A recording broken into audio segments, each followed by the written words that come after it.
इस सवाल में हमें मेरे मैजिक का इस्तेमाल करना होगा। Find de Broglie wavelength of electron accelerated through a potential difference of 100 volt. बच्चों ये सवाल 10, 20, 30, 40, 50 दफ़ा डिफरेंट पेपर्स में, एम कैट में बहुत, ई कैट में बहुत, हर यूनिवर्सिटी में कहीं ना कहीं आता ही आता है। और दिलचस्प बात है, वैल्यू भी यही देते हैं। वर्डिंग देखो, de Broglie wavelength of electron accelerated through a potential difference of 100 volt. De Broglie वो पहला साइंटिस्ट था जिसने कॉन्सेप्ट दिया था वेव के डुअल नेचर का। ठीक है जी, क्या कॉन्सेप्ट दिया था कि वेव का नेचर क्या होता है, डुअल होता है। और ये फार्मूला भी दिया था, lambda is equal to H, ऐसे मुराद ब्लैंक्स कांस्टेंट जिसकी वैल्यू जूल सेकंड में होती है 6.63 इंटू 10⁻34 सेकंड। इसकी भी और भी वैल्यूज़ होती हैं, मैं समझाता। सरकारी है, 2 की जगह 2 आ जाएगा। एम से मुराद मास ऑफ इलेक्ट्रॉन 9.1 इंटू 10⁻31, ई से मुराद चार्ज ऑफ इलेक्ट्रॉन 1.6 इंटू 10⁻19, और वी ऑफ कोर्स कितना दिया है भाई, 100 वोल्ट। अब बच्चों ये कैलकुलेशन वो भी विदाउट कैलकुलेटर, सिवाय एलईडी के कहीं कैलकुलेटर अलाउ नहीं है। ठीक है, और वहाँ भी बात चल रही है कि ख़त्म किया जाए। अब खैर तुम लोग तो दुआ करो ना हो ना, तुम लोग तो मैं मैजिक से कराऊंगा। ये सब कैलकुलेशन वो भी विदाउट कैलकुलेटर कर सकते हो, नहीं ना, आओ मैजिक करते हैं। ओके जी, 1 से 3 तक की गिनती तो आती है ना, क्या होती है, 1 होता है कि नहीं, फिर 2, फिर 3। इतना भी नहीं आता बेटा तो फिर मीठी चीटी का पुल है, वहाँ जाओ पर। ठीक है, बस इतनी गिनती गिन दो और यहाँ डॉट लगा दो, एम स्ट्रॉन्ग। और अब कुछ नहीं करो, सिर्फ वोल्टेज जो दिया हो उससे डिवाइड कर देना स्क्वायर। जी हाँ, कुछ भी नहीं करें। ये मैंने क्या मैजिक बनाया, अल्लाह के बंदो थोड़ा दिमाग यूज़ किया। ये जो रिजल्ट है ना, इसको कैलकुलेट करना एक दफ़ा क्या होता है। ये होता है 12.3 एम स्ट्रॉन्ग। डिवाइड किससे करना है, √100 से।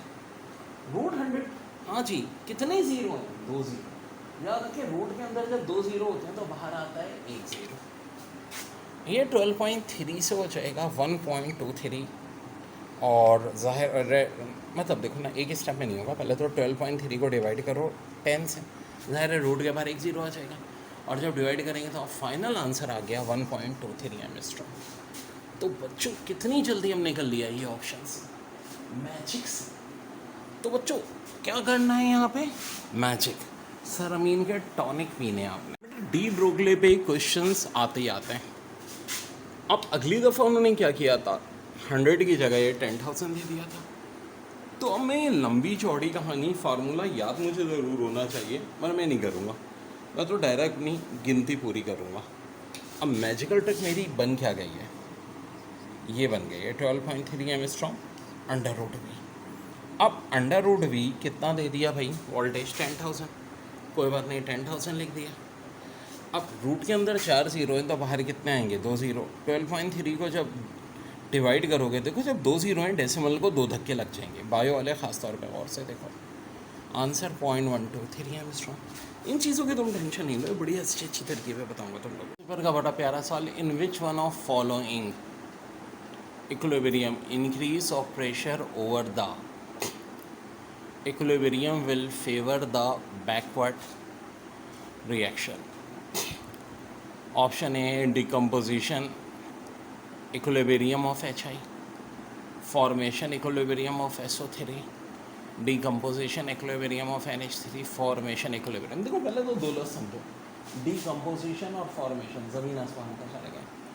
ऑप्शन ए में कह रहे हैं decomposition यानी Hi का ब्रेक होना, सेम सी में कह रहे हैं NH3 का ब्रेक होना, और SO3 का बनना और PCl5 का बनना। देखो ये 4 बड़ी कॉमन इक्वेशन है केमिकल इक्विलिब्रियम में, और ये चारों एग्जामिनर रिस्पेक्ट करता है कि आपको याद है, दी भी नहीं होती या आपके दिमाग में होती चाहिए। और ये हैं 4 equation, 2Hi H2 + Ia2 2SO2 + O2 2SO3, और चूँकि डिकम्पोजिशन हो रही है NH3 की, 2NH3 N2 + 3H2, PCl5 की फॉर्मेशन हो रही है, PCl3+Cl। तो ये क्यों बताना पड़ता है, क्योंकि रिवर्सिबल रिएक्शन। हमें क्या पता है कि भाई क्या चीज़ है, कौन सी फॉर्मेशन हो रही है, डिकम्पोजिशन हो रही है। बड़ा अच्छा साल दिया एग्जामिनर ने। अब कह क्या रहा है वो ये कह रहा है कि इंक्रीज ऑफ प्रेशर इक्विलिब्रियम को किस में बैकवर्ड रिएक्शन में लेके जाएगा। अब देखो एक बड़ी अहम बात, अगर आप प्रेशर इंक्रीज करते हैं, ठीक है, तो वहाँ जाता है जहाँ नंबर ऑफ मोल्स लेस हो, यानी कि अब वो क्या कह रहे हैं कि इंक्रीज अब आप प्रेशर करें तो इसको बैकवर्ड जाना चाहिए। यानी सारी क्वेश्चनों में वो देखेंगे जिसके रिएक्टेंट के नंबर ऑफ मोल्स क्या हों, लेस हों। चलें आए देखते हैं। HI वाले का तो याद रखो प्रेशर से कभी कोई ताल्लुक ही नहीं होता। यहाँ रिएक्टेंट पे 3 मोल है, प्रोडक्ट पे 2 मोल है। प्रेशर इंक्रीज़ करने पे वहाँ जाता है जब नंबर ऑफ मोल्स लेस हो। यहाँ तो फॉरवर्ड जा रहा है, उन्होंने बैकवर्ड की बात की है, ये ऑप्शन नहीं हो सकता। प्रेशर बढ़ाओ तो कह रहे हैं बैकवर्ड जाए। प्रेशर बढ़ाने पे वहाँ जाता है जब नंबर ऑफ मोल्स कम हो। कहाँ है कम? यहाँ कम है, यही मेरा आंसर होगा। प्रेशर बढ़ाने पे फिर वही बात है, वहाँ जाता है जब नंबर ऑफ मोल्स कम हो। यहाँ नंबर ऑफ मोल्स कम कहाँ है? करेक्ट आंसर क्या होगा? ये बच्चों बड़े ऑसम है एमसीक्यूज, ऑसम प्रैक्टिस करवानी है तुम लोगों को, ठीक है बच्चों। 1 mole of A and 1 mole of B react to form C and D. A plus B equal to ये C plus D है, मैं करेक्ट कर लेता हूँ। At equilibrium 75% of reactant convert to product, there is no change in volume, the value of equilibrium constant। है ना, बड़ा अच्छा सवाल है, बहुत प्यारा क्वेश्चन है। देखो शुरू में ज़ाहिर है इसका 1-1 मोल होगा, ये दोनों 0-0 होंगे। जब इक्विलिब्रियम आया तो ये कितने बन गए? 3/4 प्रोडक्ट में कन्वर्ट हो गए। यार 1 में से 3/4 बायो वाले बात सुन लो, फ्रैक्शंस को जब माइनस करते हैं तो देखो नीचे तो 4 ही रहेगा, ऊपर क्या हो जाएगा? हाँ जी, 4 - 3 क्या होता है? 1/4। तो प्रोडक्ट आ गई 3/4, दोनों रिएक्टेंट हो गई 1/4। अब केसी में हमेशा प्रोडक्ट यानी सी और डी की वैल्यूज़ ऊपर रखते हैं, ए और बी के नीचे रखते हैं। कि पास पेपर के सारे साल हम भाई ऐसे ही करेंगे। 4 कैंसिल, 4 कैंसिल। आंसर क्या आ रहा है? 9 आ रहा है मेरे भाई, ये ऑप्शन डी। ठीक है, बड़ा प्यारा सवाल था कि 75% जो है वो कन्वर्ट हो गया रिएक्टेंट प्रोडक्ट में, तो केसी की वैल्यू निकाल लें। ठीक है जी। अच्छा ना, एक होता है एंडोथर्मिक रिएक्शन, एक होता है एक्सोथर्मिक। एंडोथर्मिक बोले तो जिसमें हम जब हीट देंगे यानी रिएक्टेंट को हीट देंगे तो प्रोडक्ट बनेगा, ठीक है भाई। और एक्सोथर्मिक वो होते हैं कि रिएक्टेंट से प्रोडक्ट बनाते हैं, साथ साथ हीट भी रिलीज़ करते हैं। अब एंडोथर्मिक में देखो बड़ा आसान है, इसको तो याद रखना यार। ज़ाहिर है जब हीट दोगे तब प्रोडक्ट बनेगी ना, बगैर प्रोडक्ट दिए बगैर हीट कैसे बनेगी? एंडोथर्मिक की डेफिनेशन ही है हीट देंगे तो प्रोडक्ट बनेंगे। इसका मतलब है टेम्परेचर इंक्रीज़ करेंगे तो रिएक्शन फॉरवर्ड जाएगा। अब यार एक बात से सारी बातें पकड़ लो, इंक्रीज पे फॉरवर्ड है एंडोथर्मिक में, तो डिक्रीज पे रिवर्स होगा। अब एंडो और एक्सो तो अपोजिट चलेंगे। जब एंडो इंक्रीज पे फॉरवर्ड है तो एक्सो डिक्रीज पे फॉरवर्ड होगा, और जब एक्सो डिक्रीज पे फॉरवर्ड है तो इंक्रीज पे क्या होगा? रिवर्स होगा। अब इसके और भी बहुत सारे हम एमसीक्यूज करने जा रहे हैं बच्चों। कंसंट्रेशन की बात अगर हम करें लीचेट्रियल ब्रेस्टल में, तो एक तरकीब याद रखो, वहाँ हमेशा रिएक्शन शिफ्ट होगा जब कंसंट्रेशन क्या होगी? लेस। अब वेल क्वेश्चन कैसा आएगा कि मैम रिएक्टेंट की कंसंट्रेशन बढ़ाते हैं, रिएक्टेंट से मुराद क्या होती है? ए या बी। रिएक्टेंट की कंसंट्रेशन तो इंक्रीज हो गई तो रिएक्शन कहाँ शिफ्ट होगा? प्रोडक्ट की तरफ, यानी फॉरवर्ड। लेकिन अगर हम प्रोडक्ट की कंसंट्रेशन इंक्रीज करते हैं तो रिएक्शन कहाँ शिफ्ट हो जाएगा? रिएक्टेंट की तरफ, यानी रिवर्स।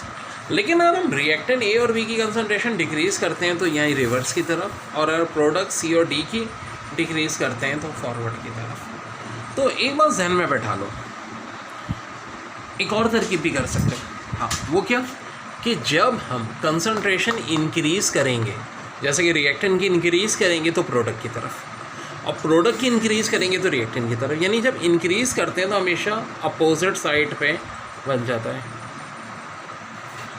और अगर हम यहाँ रिएक्टेंट की कंसंट्रेशन ए और बी डिक्रीज़ कर रहे हैं तो इसी तरफ होगी, प्रोडक्ट की कर रहे हैं डिक्रीज सी और डी तो फॉरवर्ड की तरफ होगी। Number of moles is directly proportional to volume. अब के पी एमसीक्यूज कैसे आती है? के पी और के सी की रिलेशनशिप देखो, ये तो हमें पता है अकॉर्डिंग टू एवोगाड्रो लॉ कि जितने ज़्यादा मोल होंगे उतनी ज़्यादा वॉल्यूम होंगी। अब के पी और के सी की रिलेशन है क्या? एक होता है के पी ग्रेटर देन के सी, के पी लेस देन के सी, और के पी इक्वल टू के सी। पहले मैं बात कर रहा हूँ के पी ग्रेटर देन के सी के। ये तब होता है जब वॉल्यूम ऑफ प्रोडक्ट इंक्रीज हो। क्या मतलब, और से देखो, लेफ्ट पे एक है PCl5, ठीक है, वॉल्यूम ऑफ रिएक्टेंट, और राइट पे कितने, एक और एक 2 मोल। तो जितना ज़्यादा मोल्स होंगे उतनी ज़्यादा वॉल्यूम होगी, यानी वॉल्यूम ऑफ प्रोडक्ट जब वॉल्यूम ऑफ रिएक्टेंट से ज़्यादा हो तो Kp ग्रेटर देन Kc होता है। एग्जाम में बताता हूँ कैसे पूछ सकते हैं। Kp ग्रेटर देन Kc लिखा हो और ऑप्शन हो when volume of product increase, it means volume of product decrease. तो इसका मतलब क्या होगा, it volume of product increase. और ये भी कर सकते हैं, और से सुनो, Kp ग्रेटर देन Kc की बोलेंगे इक्वेशन कौन सी है, ये 4 इक्वेशनें दी हुई हैं। तो देखो Kp ग्रेटर देन Kc में हमेशा क्या होने चाहिए, प्रोडक्ट के मोल ज़्यादा होने चाहिए रिएक्टेंट से। रिएक्टेंट का 1 मोल, प्रोडक्ट के 2 मोल। तो बिल्कुल ठीक, ये इसका आंसर है। ये नहीं हो सकते थे क्योंकि देखें 1 और 3 4 मोल, रिएक्टेंट के मोल 4 हैं, प्रोडक्ट के मोल 2 हैं। 2 और 1 3, रिएक्टेंट के मोल 3 है, प्रोडक्ट के मोल 2 हैं। यहाँ रिएक्टेंट के मोल ज़्यादा हैं प्रोडक्ट से, तो Kp ग्रेटर देन Kc नहीं होगा, बल्कि क्या होगा, Kp less than Kc।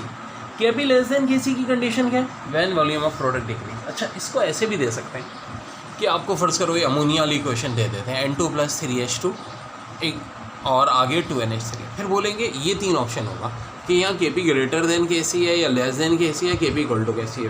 Well, आप देखो कि नंबर ऑफ मोल्स किसके ज़्यादा है, रिएक्टेंट के ज़्यादा है। नंबर ऑफ मोल रिएक्टेंट के ज़्यादा है, 4 है, प्रोडक्ट के खाली 2 हैं, तो लाज़मी बात है Kp लेस देन Kc होगा। और तीसरी और आखिरी कंडीशन होती है Kp इक्वल टू Kc। ऐसा तब होता है जब H2 और I2 किसके इक्वल आ जाए, 2H आई के, यानी volume of product equal to volume of reactant. So there this is the case. इस पे भी, कॉन्सेप्ट पे भी काफ़ी MCQs आती हैं, याद रखो।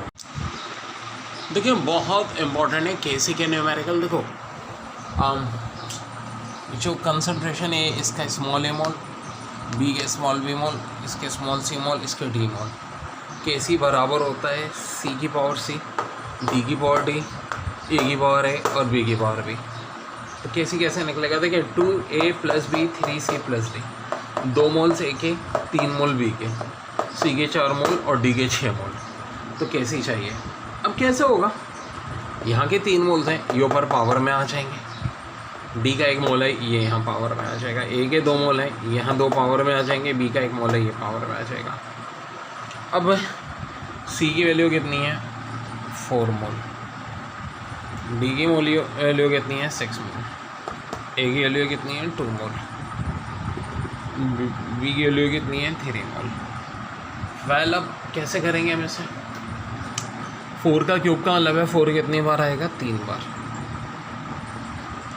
यहाँ 6 आएगा 1 बार, 2 का स्क्वायर 2 2 और ये 3, ये 2 2 कैंसिल, 4 से ये कैंसिल, 4 4 सा 16, 16 2 सा 32।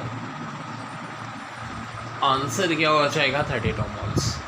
क्या हो जाएगा, 32 मोल्स। बड़ा प्यारा सवाल है, कॉमन आयन इफेक्ट। क्या कहते हैं, when strong electrolyte is added to weak electrolyte, ठीक है, having a common ion, ionisation of weak electrolyte is suppress, this phenomena is known as common ion effect. यानी हम एक वीक इलेक्ट्रोलाइट लो और उसके साथ एक कॉमन स्ट्रॉन्ग इलेक्ट्रोलाइट ले लो, तो वीक इलेक्ट्रोलाइट की कंसंट्रेशन क्या हो जाएगी, उसके आगे सप्रेस हो जाएगी, दब जाएगी। जैसा कि NH4Cl से NaCl है, तो NH4Cl की ये इलेक्ट्रोलाइट को दबा देगा और NaCl की को उभार देगा।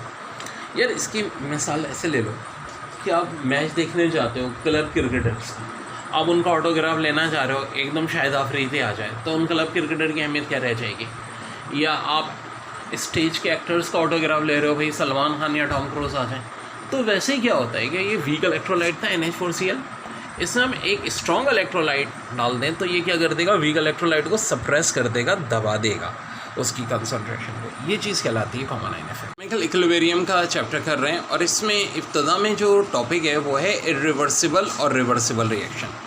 केमिकल इक्विलिब्रियम क्या होता है ये तो बात की बात है, पहले तो देखें इरिवर्सिबल और रिवर्सिबल रिएक्शन क्या होता है। और जी जिस दिन आप लोगों की छुट्टी हो जाए तो भाई मुझे बता दिया करें, वो वीडियोस में सेंड कर दूंगा। बस ये कि उस दिन मुझसे कंफर्म कर लिया करें कि टॉपिक मैंने क्या पढ़ा है, तो भाई वो कोई इतनी मसले की बात नहीं है। 2KClO3 से 2KCl + 3O2 बन रहा है भाई, रिएक्टेंट्स है प्रोडक्ट, और ये 1 वे रिएक्शन होता है। एक बार रिएक्टेंट से प्रोडक्ट बन गया, दोबारा प्रोडक्ट से रिएक्टेंट नहीं बनेगा। जिंक 2HCl से देखें जिंक क्लोराइड और हाइड्रोजन बन रहा है, और C12H22O11 से 12 कार्बन 11 H2O बन रहा है, या हाइड्रोजन पेरोक्साइड से वाटर और ऑक्सीजन बन रहा है। तो ये एक बार रिएक्टेंट से प्रोडक्ट बन गया तो दोबारा प्रोडक्ट से रिएक्टेंट नहीं बनता, ये कहलाते हैं वन वे रिएक्शन या इरिवर्सिबल। एग्जाम में MCQs कैसे आएगी? वेल, अब इस चैप्टर की MCQs मैंने ईमेल भी कर दी हैं, और जिन लोगों ने मुझे अपना ईमेल नहीं भेजा, मैं अपना ईमेल नीचे सेंड कर दूंगा, आप मेरे ईमेल पे अपना मेल भेजें तो MCQs आपको मिल जाएंगी। वो ज़ाहिर है आज मैंने करानी भी हैं। तो रिवर्सिबल रिएक्शन में देखें N2 + 3H2 2NH3 बन गया, H2 + I2 2HI बन गया, PCl5 से PCl3 और Cl2 बन गया। तो ये वाले आपके कहलाते हैं reversible reaction, both way reaction, reactant से प्रोडक्ट, प्रोडक्ट से रिएक्टेंट। ये वाले रिएक्शन हम कहते हैं नेवर कंप्लीट, कभी कंप्लीट नहीं होते हैं, और ये वाले रिएक्शन होते हैं जो कि कहलाते हैं कंप्लीट। ओके जी, ली चैटलर प्रिंसिपल में वैसे तो बहुत सारी कॉम्प्लिकेटेड है स्टेटमेंट, आसान से लफ्ज़ों में चल लो कि ली चैटलर ये कहता है कि अगर रिएक्शन में कोई भी डिस्टर्बेंस की जाए, रिएक्शन में कोई भी डिस्टर्बेंस की जाए तो क्या होगा? रिएक्शन ऑटोमेटिकली एडजस्ट हो जाएगा अकॉर्डिंग टू कंडीशन। जैसे कि अगर प्रेशर इंक्रीज़ होगा तो नंबर ऑफ मोल्स लेस हो जाएंगे, प्रेशर डिक्रीज़ होगा तो नंबर ऑफ मोल्स मोर हो जाएंगे। अब ये बात बड़ी है, मैं प्रेशर इंक्रीज़ क्यों? Number of moles inversely proportional to pressure. Exam में आपको एक क्वेश्चन दी जाएगी और कहा जाएगा प्रेशर इंक्रीज़ होने पे रिएक्शन फॉरवर्ड होगा या रिवर्स होगा। तो याद रखो, प्रेशर इंक्रीज़ होने पे रिएक्शन वहाँ होना चाहिए जहाँ नंबर ऑफ मोल्स लेस हो, और डिक्रीज़ होने पे वहाँ होना चाहिए जहाँ नंबर ऑफ मोल्स मोर हो। वेल, ये पहली क्वेश्चन देखते हैं। 1 मोल यहाँ 2 मोल, यानी वॉल्यूम किसका ज़्यादा है? प्रोडक्ट का, रिएक्टेंट से। तो मैं यहाँ प्रेशर इंक्रीज़ करूँगा, इंक्रीज़ होने पे वहाँ जाएगा जहाँ नंबर ऑफ मोल्स लेस हो, यानी कि कहाँ जाएगा? रिवर्स। और इसी में अगर मैं प्रेशर डिक्रीज़ करूँगा, डिक्रीज़ होने पे कहाँ जाएगा? जहाँ नंबर ऑफ मोल्स ज़्यादा हो, यानी कि फॉरवर्ड। ओके, ठीक है। अब इन दो इक्वेशन को देखो, दोनों में ख़ास बात क्या है कि वॉल्यूम रिएक्टेंट की ज़्यादा है प्रोडक्ट से, 2 और 1 3, 1 और 3 4। तो यहाँ मैं और प्रेशर इंक्रीज़ करूँगा, प्रेशर इंक्रीज़ करने पे कहाँ जाता है? जहाँ नंबर ऑफ मोल्स लेस हो। अब यहाँ नंबर ऑफ मोल्स लेस कहाँ है? राइट साइड पे, यानी फॉरवर्ड। प्रेशर इंक्रीज़ करने पे दोनों रिएक्शन कहाँ जाएंगे? फॉरवर्ड। और प्रेशर डिक्रीज़ करने पे, हाँ जी, डिक्रीज़ करने पे वहाँ जाते हैं जहाँ नंबर ऑफ मोल्स मोर हो। तो नंबर ऑफ मोल्स मोर कहाँ है? बैक साइड पे, तो रिवर्स। वेल, ये वाला रिएक्शन देखें जब वॉल्यूम ऑफ रिएक्टेंट और प्रोडक्ट इक्वल हो तो इसमें प्रेशर का कोई असर नहीं होगा। अब एग्जाम में आपको ये भी कर सकते हैं कि 4 इक्वेशन दे के पूछें कि प्रेशर इंक्रीज़ करने पे, क्या प्रेशर इंक्रीज़ करने पे फॉरवर्ड कौन सा होगा? तो प्रेशर इंक्रीज़ करने पे वहाँ जाता है जहाँ नंबर ऑफ मोल्स लेस हो। नंबर ऑफ मोल्स यहाँ लेस तो नहीं है फॉरवर्ड में, तो यहाँ तो रिवर्स जाएगा, यहाँ इन दोनों में फॉरवर्ड जाएगा। तो बहुत सारी MCQs हैं जो कि हमें आज करनी भी है इस चैप्टर की इंशाल्लाह। ओके मेरे बच्चों, बहुत अहम सवाल है, लॉ ऑफ मास एक्शन या लॉ ऑफ इक्विलिब्रियम। 2 साइंटिस्ट थे, एक का नाम था गुल्डबर्ग, एक का पीटर वेज। वेल, गुल्डबर्ग का इलाका लाहौर में भी है, कराची में भी है, तो गुल्डबर्ग जहन में रखो, ठीक है। अब क्या कहता है law? At constant temperature rate of chemical reaction is proportional to active mass. यानी जब कांस्टेंट टेम्परेचर होगा तो रेट ऑफ रिएक्शन किसके भाई? प्रोपोर्शनल होगा एक्टिव मास के। यार एक ये बड़ा इंपॉर्टेंट है, क्यों? आगे जो हम पढ़ेंगे इक्विलिब्रियम, ठीक है, केमिकल इक्विलिब्रियम, उसमें यही लॉ अप्लाई होता है। यानी जितना ज़्यादा एक्टिव मास, जितनी ज़्यादा कंसंट्रेशन होगी, रेट ऑफ रिएक्शन उतना ही ज़्यादा होगा। प्यारा न्यूमेरिकल है, A और B के 4 मोल है, C के 6 मोल है, ठीक है जी। तो कैसी पूछ रहे हैं, तो हमें पता है यार इसका स्क्वायर कर लेंगे। क्यों स्क्वायर करेंगे? 2 पहले लिखा है, 6 का स्क्वायर, और ये 2 4 है, आपस में मल्टीप्लाई, 4 4 से 16 होता है, 6 का स्क्वायर 36, 16 से डिवाइड करें 2.25। यहाँ देखें 2A + B 3C + D। अब ये क्या होगा? 0.2 मोल्स, यहाँ 0.5 मोल, यहाँ 0.4, यहाँ 1। अब 0.4 का क्यूब करते हैं, यहाँ 1 है, यहाँ 0.2 का स्क्वायर करते हैं, 0.5 करते हैं। अब देखो, बड़ी अच्छी ट्रिक बता रहा हूँ, MCAT वाले ख़ास तौर पे कैलकुलेशन में कभी गलती नहीं होगी। जब डेसिमल के आ जाए ना, बड़ा पंगा होता है। तो तरीके से 0.4 को समझो, और 4 है, 4 का क्यूब का मतलब क्या है? 3 4, ठीक है, ओके। अगर डेसिमल के बाद एक नंबर है तो 10⁻⁻1 होता है, लेकिन स्क्वायर है तो 10⁻² हो जाएगा, और यहाँ क्यूब है तो 10⁻³ हो जाएगा। 0.5 का मैंने नहीं छेड़ा, रीज़न है बताता हूँ, बहुत आसान हो जाता है उससे। वेल 2 का स्क्वायर यहाँ से मैंने अलग कर लिया, तो देखें ना, यही तो करें, डेसिमल को अलग कर ले, नंबर का लो। 2 का स्क्वायर 4 कैंसिल। अब ये 2 4 है, बिल्कुल जी। ये 10⁻² ऊपर जाके प्लस होगी, +2 और -3 10⁻⁻1। ये 0.5 भी है। अब अगर 4 को मैं 0.5 से डिवाइड करूँ, इसलिए 0.5 को बचा के रखा था, बड़ी आसान सी बात है। 0.5 से डिवाइड करते हैं तो नंबर डबल हो जाता है, 4 से 8 हो गया, 8 4 सा 32, 10⁻⁻1 से मल्टीप्लाई, 32 को 10⁻⁻1 से मल्टीप्लाई करेंगे 3.2 हो जाएगा, और यही आंसर हो जाएगा। ऊपर वाला रिएक्शन देखें, कैल्शियम कार्बोनेट से calcium oxide plus carbon dioxide बन रहा है। Well calcium carbonate solid form में होता है, कार्बन डाइऑक्साइड गैस फॉर्म में होता है, 2 डिफरेंट फेजेस, ये कहलाएगा हेट्रोजीनियस। और नीचे देखें H2 + I2 से 2HI बन रहा है, सब गैसेस फॉर्म में, तो ये कहलाएगा होमोजीनियस। ठीक है जी, ये भी केमिकल इक्विलिब्रियम के चैप्टर का ही पार्ट है, बहुत डिटेल में पढ़ना है हमने चैप्टर बच्चों, बहुत डेप्थ में। अभी बिल्कुल बेसिक स्टार्ट है, बड़ा प्यारा टॉपिक।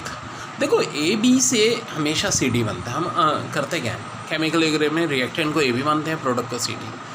तो A और B का फ़र्ज़ करो मोल 1 1 है, तो C और D का शुरू में, याद रखो प्रोडक्ट हमेशा शुरू में 0 होगी इनिशियल कंडीशन में।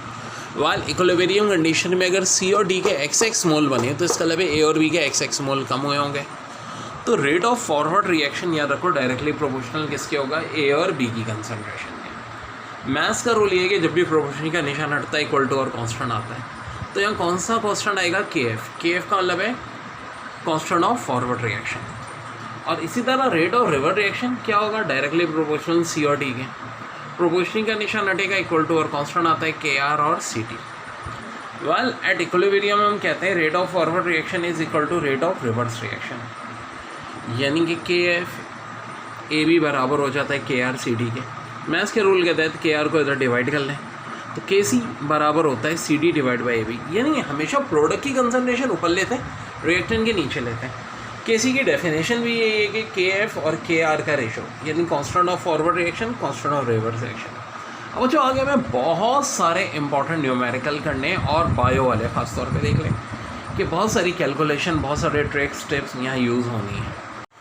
ओके जी, अब देखिए KC की वैल्यू जैसे कि 10 है, ऐसा रिएक्शन क्या कहलाता है, मॉडरेट, N2 + 3H2 2NH3, और रिएक्शन इक्विलिब्रियम में, और हम इसको क्या कहते हैं कि रिएक्शन क्या है भाई, स्टेबल है। अब अगर KC की वैल्यू 1 से लेकर के 10 तक है, ठीक है जी,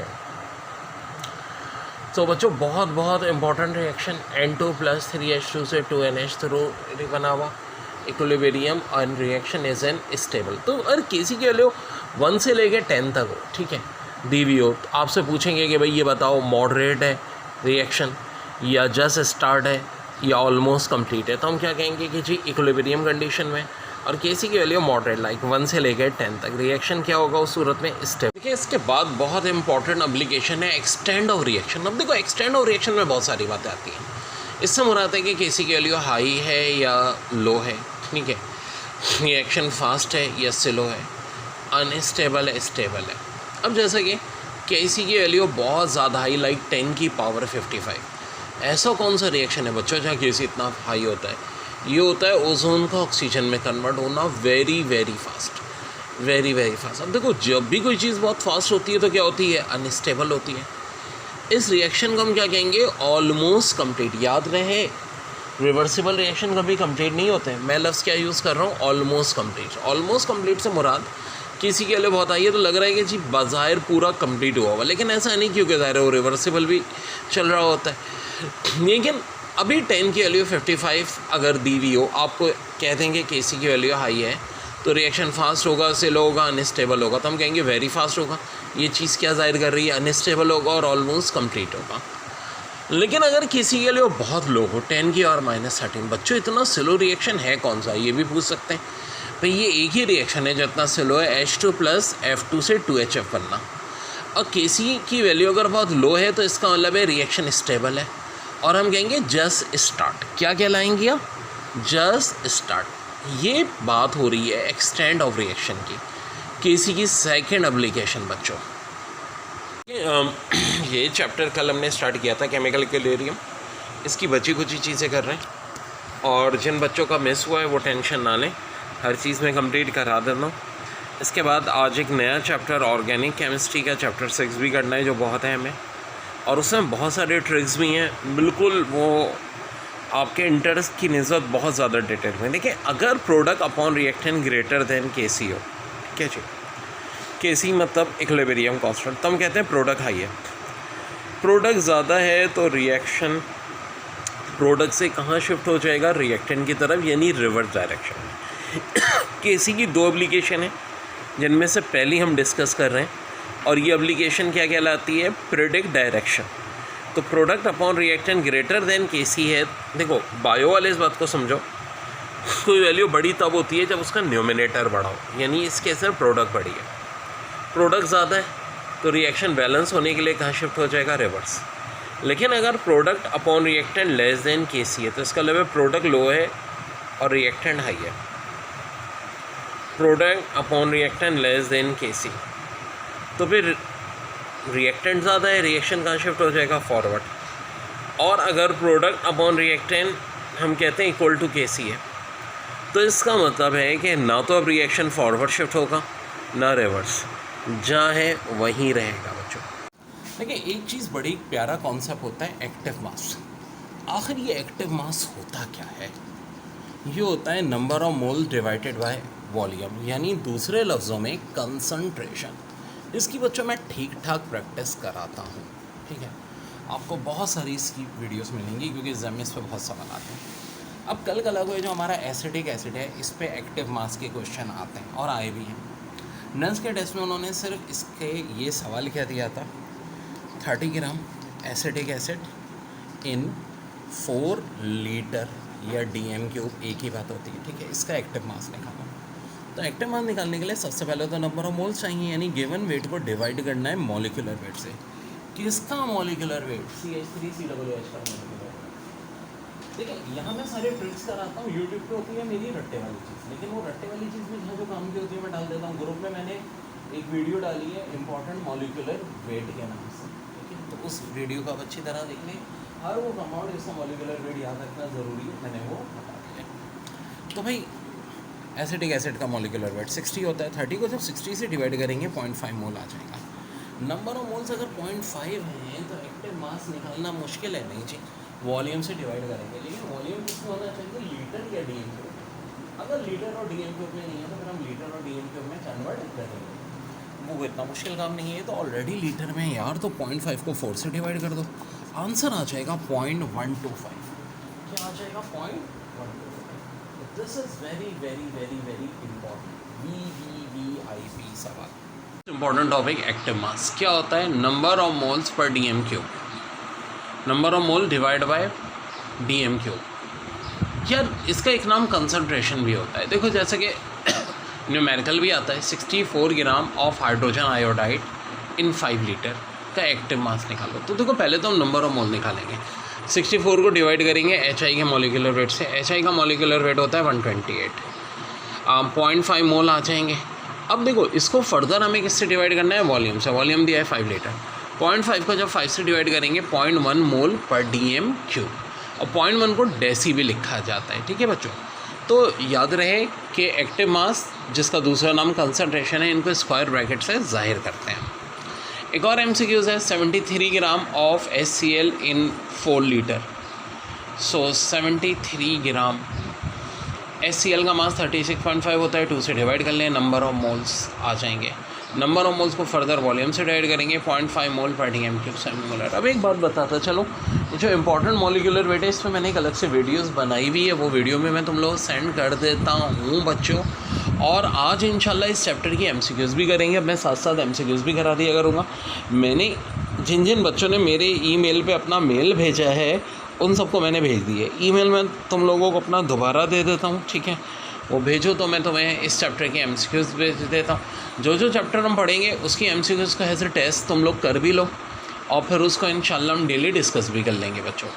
देखिए, 4 mole of each SO2 and O2 gases are allowed to react to form SO3 in close vessel. बड़ा अच्छा सवाल है। At equilibrium 50% of SO2 is used. अब the mole of O2 present. तो मैं आपको समझाता हूँ, बहुत प्यारा क्वेश्चन है इसके हवाले से।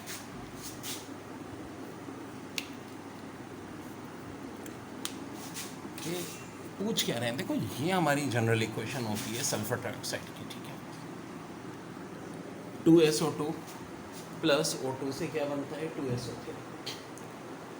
अच्छा 2 मोल्स SO2 के होते हैं यूजुअली, 1 मोल O2 का होता है और उससे SO2 के 2 मोल ही बनते हैं, ठीक है। ऐसा होता है कि नहीं, यानी जब भी 2 मोल इसके होते हैं तो O2 का कितना होता है 1 मोल होता है।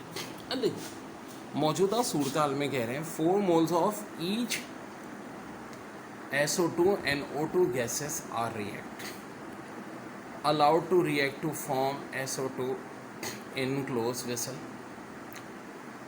At equilibrium 50% of SO2 is used up. बड़ा टेक्निकल सवाल है, moles of O2 present at equilibrium. अच्छा जनाब, अब क्या ये है कि जी 4 मोल इनिशियल कंडीशन में थे इसके, ठीक है जी। जब इक्विलिब्रियम आया तो 50% यूटिलाइज हो गया। कितना हुआ 50%। 4 का 50% कितना होता है 2 होता है, यानी 2 यूटिलाइज हो गया तो कितने मोल बचे 2 मोल बचे। और कितने मोल यूटिलाइज हो गए 2 मोल्स। अब देखो थोड़ा सा दिमाग है, बड़ा अच्छा मैथ्स का इन्वॉल्वमेंट है। जब 2 मोल SO2 के यूज़ होते हैं तो O2 का कितना मोल यूज़ होता है, मैं नहीं कह रहा इक्वेशन की, इसका मतलब है O2 का 1 मोल यूज़ हुआ होगा। 4 में से अगर 1 मोल यूज़ हुआ होगा तो कितने मोल बचे होंगे, 4 में से 1 माइनस कर दो, आंसर 3। देखो ऐसे टेक्निकल क्वेश्चन आते हैं एप्टीट्यूड टेस्ट में, वो नहीं होगा कि बस डेफिनेशन आपकी होगी और पूछेंगे। देखो फिर समझो सवाल, 4 मोल दोनों के थे SO2 और O2 के, कह रहे हैं SO3 बन रहा है और जब इक्विलिब्रियम आ रहा है तो 50% of SO2 is used, moles of O2 present at equilibrium. आपसे पूछें तो 4 में से 50% का मतलब क्या है, 4 का 50%, 2 मोल यूज़ हो गए, 2 मोल बचे, ठीक है 2 मोल बचे, 2 मोल बचे। यूज़ कितने हुए 2 मोल। अगर SO2 के 2 मोल यूज़ होंगे तो O2 का 1 मोल यूज़ होगा। 4 में से 1 मोल यूज़ हो गया तो बचेंगे कितने 3 मोल। बड़ा प्यारा सवाल।